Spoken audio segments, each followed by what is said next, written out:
Liberation Day has come and gone, and quite frankly, I don't think many investors were really prepared for what we saw. Tariffs came in much higher than most were expecting. Trump put a 10% minimum tariff across the board, with much higher rates on countries the administration claimed had higher tariffs on us. Didn't matter if they were friend or foe, or even if we had a trade surplus with that country, they're still getting a tariff. Trump has been claiming for some time now that he was planning to implement reciprocal tariffs on other countries, saying if they tariff us 30%, we'll tariff them 30%. However, what we saw was not reciprocal tariffs.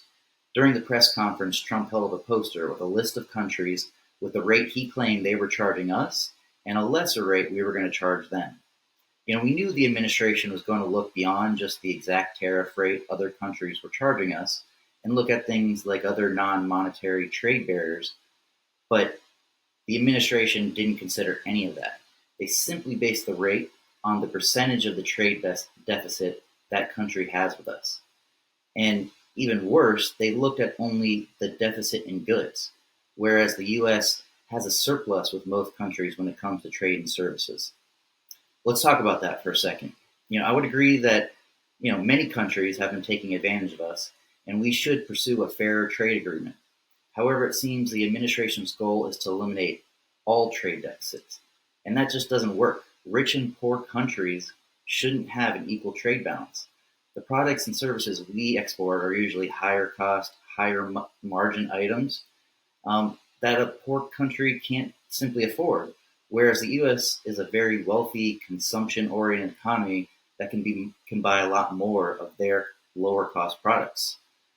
Another goal of the administration is to bring back manufacturing to the US, claiming that our deficits has resulted in the loss of 5 million manufacturing jobs.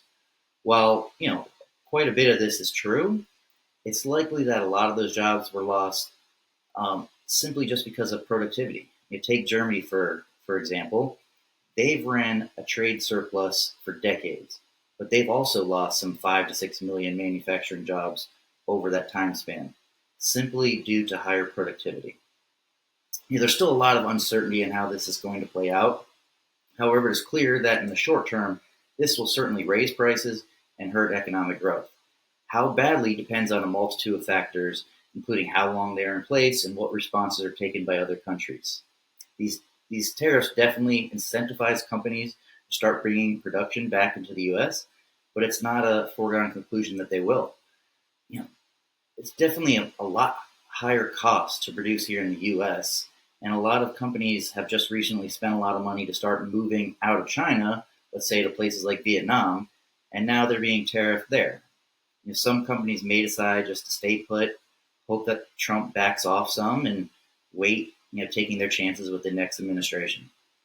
I'm hopeful that the U.S. administration will, be able to claim some of these tariffs now that are going to produce this extra revenue, and claim that this extra revenue can offset some of the tax cuts that they want to get passed. And I'm hoping that this will help push that tax bill through a lot quicker. If we start to see now a few more companies agree to build here, we start to see some other countries reduce their trade barriers and agree to buy more from the U.S., then we potentially, if we got a tax bill, we've got other companies coming into the U.S., we have other countries agreeing to buy our products, we might be able to avoid the worst and quickly recover to new highs in the markets. To hear more about my state of the economy, the state of the markets, and how we are positioning portfolios, join me April 22nd, where I'll be going live, providing my outlook and taking questions.